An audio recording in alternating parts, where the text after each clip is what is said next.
Thanks a million, everybody, for joining, and thanks to Ursula for that introduction. So some really good insights from you, Paul, there. We might start with your agency view, as it were, for our retailers. And I suppose in that mix, first thing I would ask you is how important, and I know we touched on it, how important is it for our retailers to invest in the acquisition side of things? Massively important. Like I said, it's just about getting that tracking piece done first. And you'll have so much a clearer idea of where you should be spending your money. You know, it's fundamental. I think all users, or every business here, should be focusing on that little piece on the acquisition and getting your SEO up to date. I know the Magico is quite good at the SEO side of things, but you can continually improve it. And you know, we've got tools now that we can look at competitor research. What keywords people are using, and we're trying to, you know, using that and leverage to get as much traffic to your business as possible. And it's all measured now, and I think everyone should be taking advantage of acquisition marketing in this day and age. Yeah. Interesting there. So from your clients, are you looking at competitor keywords and competitor bids and things? Always. So we've got tools that scan our competitors. It will crawl their pages. We'll know what keywords they're bidding on, what they're not bidding on, when they're bidding on them, and by having that insight, you can really get ahead of your competition. You know, so it helps shape definitely that strategy. Yeah. And in terms of bid prices and costs, then I know we know the cost of everything is going up, but paid media and Google ad spends, Facebook spends, you know, other paid media opportunities, are those costs rising? Are you finding for your retailers?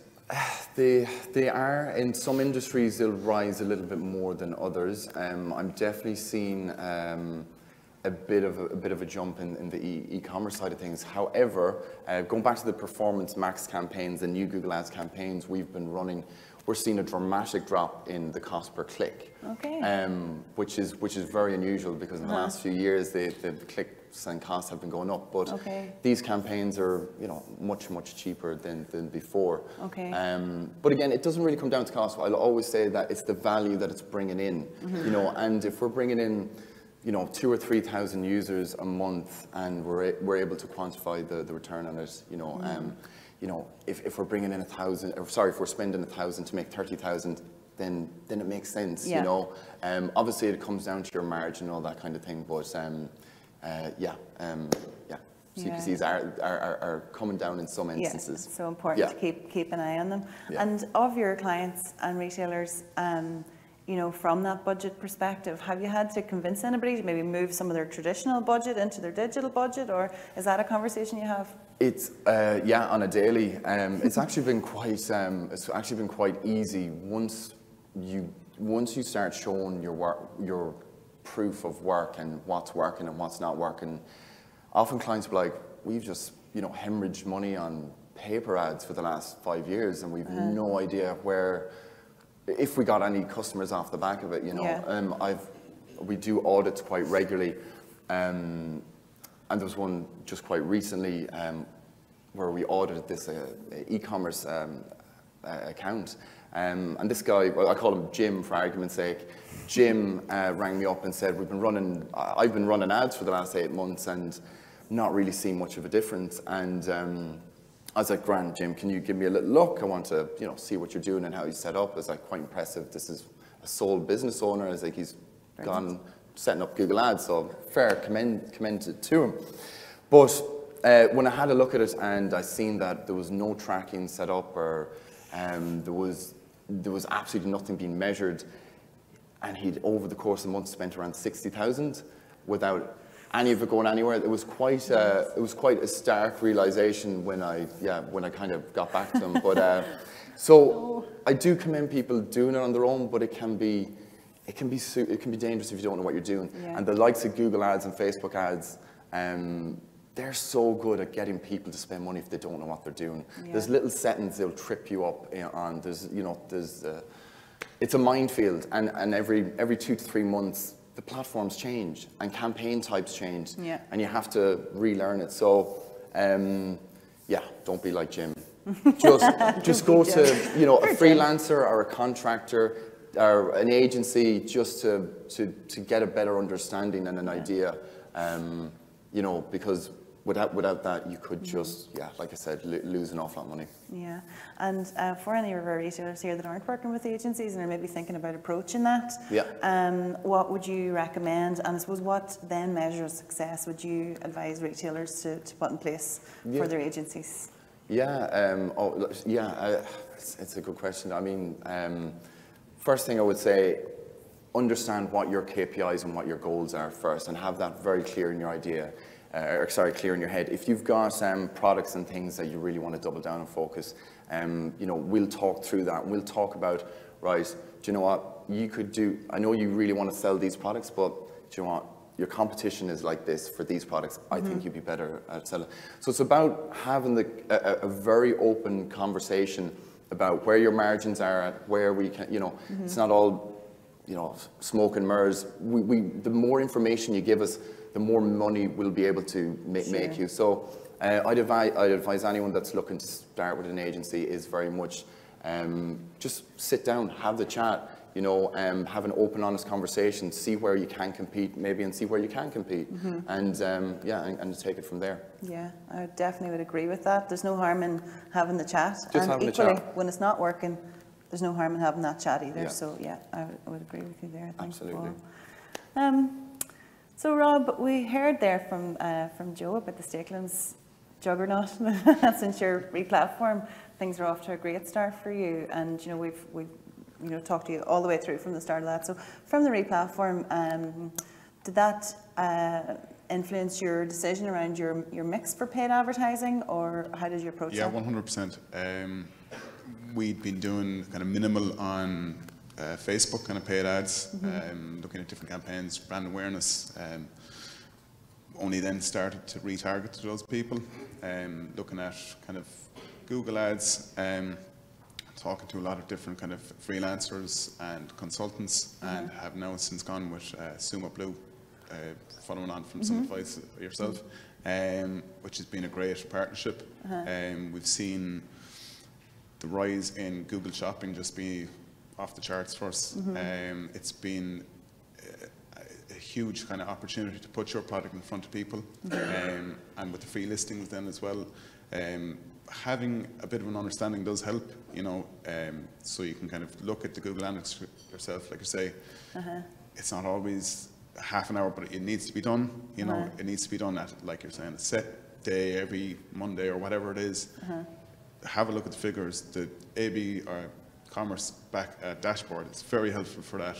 Just having a quick look at either month on month, how you worked over the weekend, coming in on Monday, seeing the brands that were kind of the best sellers, and that'll all change depending on the different seasons. But I think, yeah, it's a huge kind of area that any business needs to really seriously consider, because it's measurable. Absolutely. Yeah. And as a multi-category retailer, so you guys have a lot of categories, you have a lot of brands, you have a lot of, I suppose, product types. How does that, I suppose, how is that managed within search, or do you find that a struggle? It is. Now, it was quite reactive over the last 2 years, but with a kind of a distinctive kind of marketing plan broken down by department. Like Joe was saying, everyone kind of wants a piece of the pie now, so they all want to be jumping on board. They see that it does work, and want to have their input, which is great because it becomes an omni-channel there. People on the floor know what's going on online, and kind of either tell people about what's happening online or check it out, or a lot of people will do their research online before even coming in stores. So you're catching a lot of different people kind of in it. You're widening your net, I suppose. But I think it's great to have a partner and the support, I suppose, of the likes of Magical and AB Commerce there to answer any questions, you know, and the likes of Sumo Blue as well, just to kind of sit down, talk about your KPIs, talk about your kind of return on investment, and look at kind of areas, because there is a very crowded market out there, and you have to be kind of clever about where you're putting those resources, you know. Yeah, absolutely. And I suppose lastly, Rob, then just on the brand side of things, because Stakelums is such a strong brand, you're so well known in the local area in Tipperary. And since the new site, obviously you're, I think, selling Christmas trees all the way up to Donegal, so there's great coverage there. From a search perspective then, from your PPC and your acquisition marketing, how much do you focus on your own brand stuff versus the generic, sort of more expensive category, and wholesale brands? We do, but it was kind of more kind of front of mind starting off. As we became more established, it's kind of become more of an organic thing. There is still a budget there that's been put behind it, because there in Thurles alone, there are multiple Stakelums businesses. So we have Stakelums.ie, which is quite good for us, but you want to keep pushing that message and building the brand awareness, the tone of voice, all of that kind of selling to the customer what your story is. It's a 60-plus-year-old business. All about family, local customers providing, there was times there, like Joe would say, through COVID, people were relying on us to get their washing machine, or whatever it is. If you can show that you're kind of the personality behind the company, I think that adds to, especially if you're an independent business like ourselves. Yeah, absolutely, and sort of key to your retention of those customers once you've 100%. paid they're to acquire them. life. Yeah. Brilliant. Thanks a million, Rob. Cheers. And Tony, so for your perspective, you also had the new site then this year and recently, and what was your approach then to putting together your overall marketing mix in terms of your paid and non-paid activities? How did you approach that? Yeah, I think just to give a bit of background, first of all, like if we were to use a baby analogy, we're like a toddler right now. So we've had Pharmacystore.ie since probably 2012 as an entity, but it was really just an add-on to one of our retail stores. So we only started taking, I suppose, e-commerce as a business seriously when we started working with AB Commerce, and we launched a new website at the end of 2020. So with respect to our whole marketing strategy, first thing we had to learn what e-commerce was. I'm a supply chain guy. 2 years ago, I knew about e-commerce as a customer, but you asked me for return on ad spend and things like that. That was all new to me. So initially, first of all, we decided what we wanted to be as a business. It's a very crowded market. Pharmacy online, it's a big, fairly crowded. So it's like, what's our unique identifier? What's our USP? Irish community, what type of products and brands are we going to do? So we decided to move a little bit away from the kind of beauty element and focus more on we're a pharmacy. And then from there, we got engaged with a couple of different external companies on managing our campaigns. Facebook particularly was quite a beast to get to understand or bring it in-house. And Google, Elaine, who's in the audience, manages our Google campaign now as one of our consultants. So I think what's been a surprise for me is if I look at our revenue right now, we probably generate about 60% on and off from paid campaigns. And we're only starting to see the benefits of organic. The other element that's really come into play is as our subscribers and our customers, we've got we're retaining a lot of customers, and we're growing that whole subscriber list, and the back-end marketing element ranges from like 15 to 20%. So it's a very cheap, effective way of advertising. So we're now at the stage where we're just developing as to what we want to do from a product mix and moving forward. But it's been, I think we have a clear strategy now, whereas 2 years ago we were just reacting and to an opportunity. Yeah, well, I think that's probably quite typical of a lot of retailers in the space. In these times, they've come online relatively sort of new to the discipline, but that's great.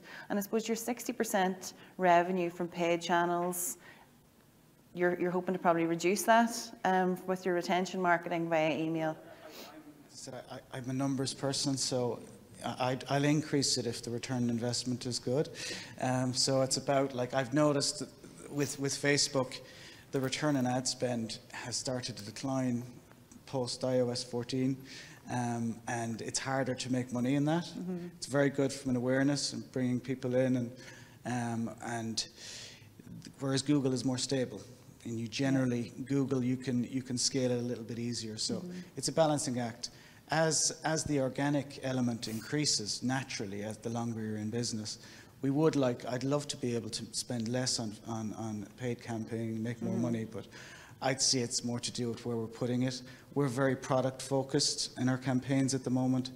Like, we've done things, and I'm boring everybody to death plugging Goalie Nutrition since yesterday, but we were looking for interesting products, so we actually went out and we got the we're an official distributor for Goalie Nutrition in Ireland now, so we've created a wholesale business by looking to get products on our website for a retail chain. So it's trying to look at different ways of bringing something new to the offering. Yeah, being nimble. But yeah, I wouldn't.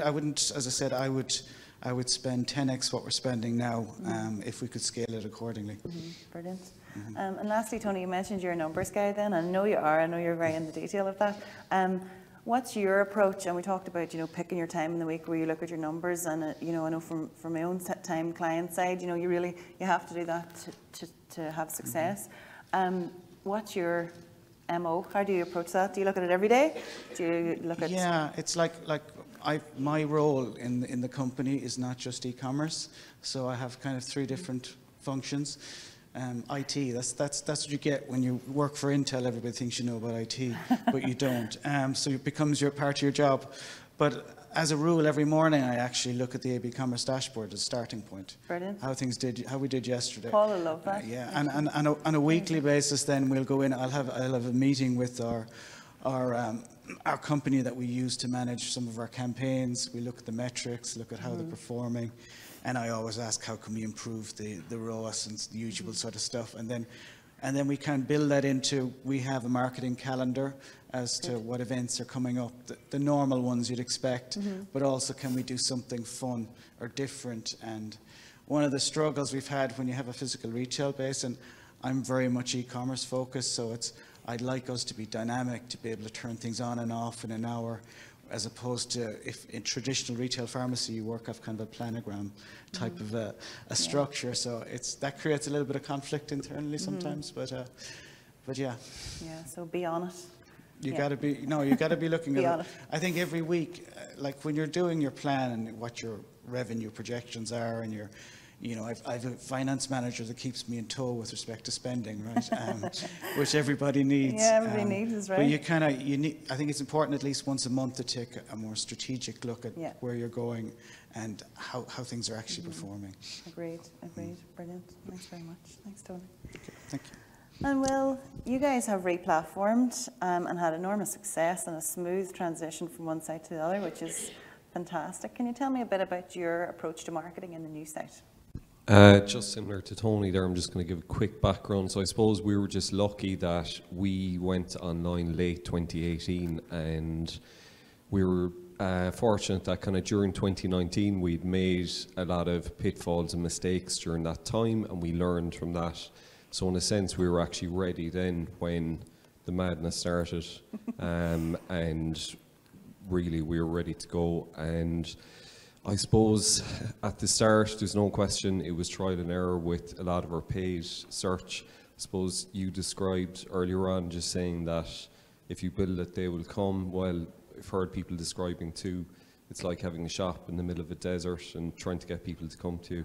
So I suppose we always kind of saw that paid advertising was going to have to be an important part of building this business. And thankfully, over the last 3 years, we've probably seen our paid spend come down from, I'd say, 70 to 60, and now we're down to about 40%.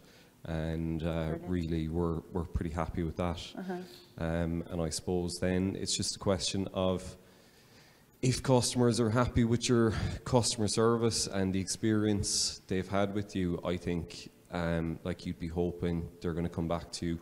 And then it's just being strategic in terms of other things like email marketing and I suppose filtering through your customer list and maybe targeting them with certain emails and different other strategies to try and get them to come back to you. Yeah. But really that's where we're at, and thankfully like we've kind of made plenty of mistakes and learned from them, and I suppose you have to make those mistakes to move on. Absolutely. And when you moved from your old site to your new site, did you see any impact to your organic percentage of traffic? That was a big concern for us, to be honest, and thankfully we actually didn't. Brilliant. With the help of Magico.ie, they were very good in our transition, and the redirects that we had from our old, the amount of work that we've done with SEO on our own site, everything actually went smoothly, and thankfully we didn't actually see a decrease in sales. So Fantastic. hopefully now that we are heading for about 6 months online with Magico.ie, that we can build on that and get to know the platform more and make improvements from there. Brilliant. And in terms of resourcing then, how do you resource all that? Because, you know, you're a relatively, you know, small team. Yeah, Very well, simple. we would have now 3 full-time people in our online Brilliant. team since the pandemic, I suppose. The way we look at it, it's a separate part of our day-to-day shop, and I suppose really the best advice I would give to anyone in this room who maybe isn't taking online that seriously or seeing it as a side business is, I suppose, you have to treat it like a separate business. And even if that means at the start that maybe it's putting a lot of extra money and resources into something, really you get out of it whatever you put into it. So I suppose we always kind of treated it as a separate business, and now that we're reaping the rewards from that, so we've 3 full-time people managing it. Amazing. Yeah. And those 3 full-time people aren't pulled across anything else in the business now, I suppose, or? I'm not going to lie, in that time of year, Tell the truth. just with COVID and everything, when we are short-staffed sometimes, but in general, I would say 80 to 90% of their time is given to the online business.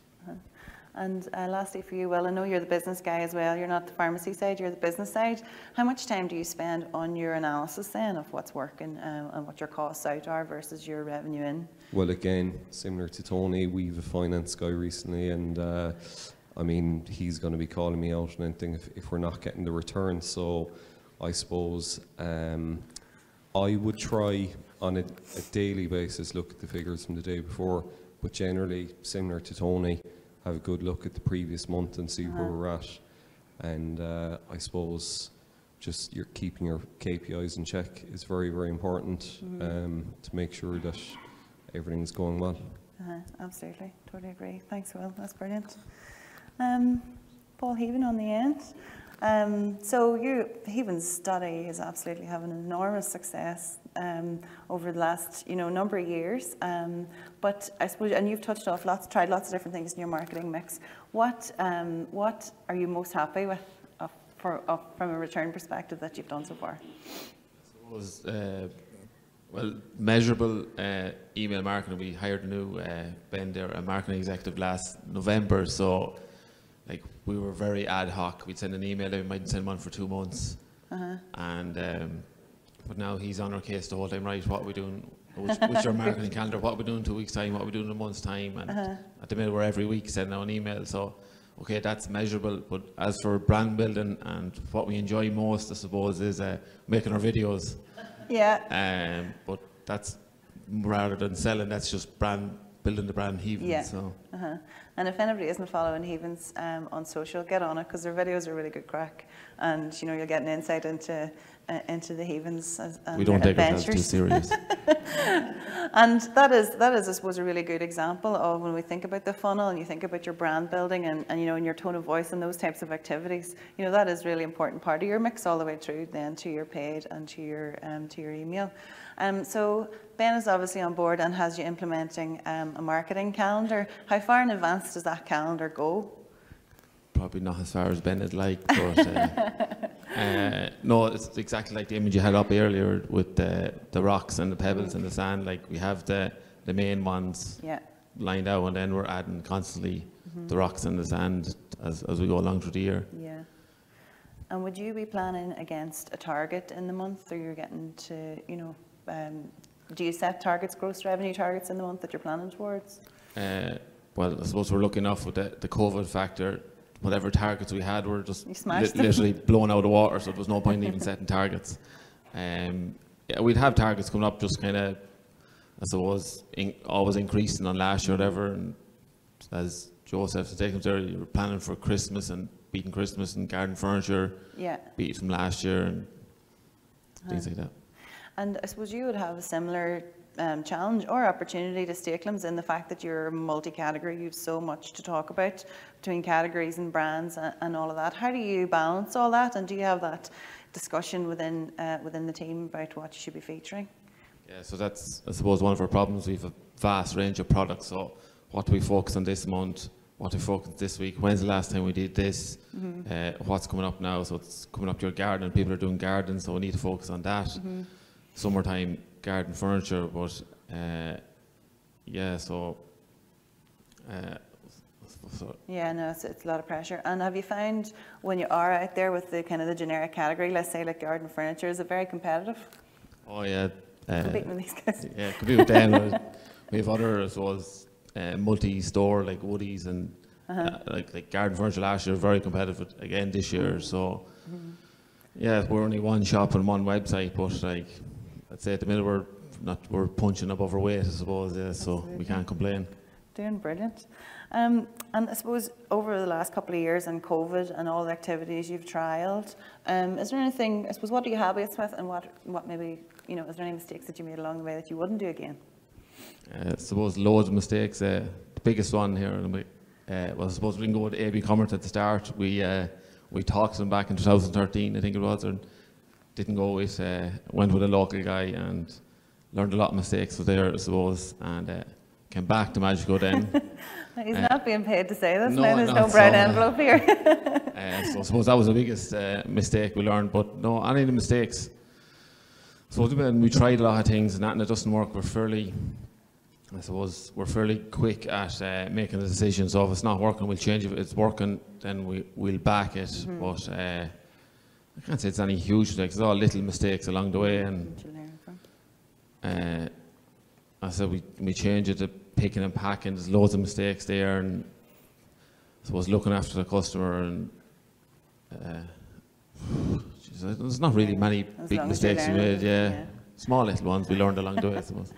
And lastly, Paul, I suppose, and you know, this is a general one, if budget wasn't an obstacle, because you're a retailer that's tried lots of things and you know have a lot going on, if budget wasn't an obstacle and you could do whatever you wanted, what area would you invest in? I suppose it's not directly website related, but indirectly it is, and it's same as Joe from the Stakelums there, the space, warehousing. We're bursting at the seams here. We can't find room for stock, like, so the website, let's say products, we might sell 2 or 3 in a year, and now we look at them products and we can look back through the years, 2 or 3 years, now we're selling over 200 of the same product, like, just because the website alone. So myself and Derek do the buy-in. He's my partner in crime there. He's somewhere here in the room. Yeah, space, warehousing, because we have to buy huge quantities compared to what we have just for one store. Like, so if budget wasn't often, we'd have a 30,000 square foot warehouse or something like that. Well, you'd be taking over that new Amazon building on the motorway. Very good.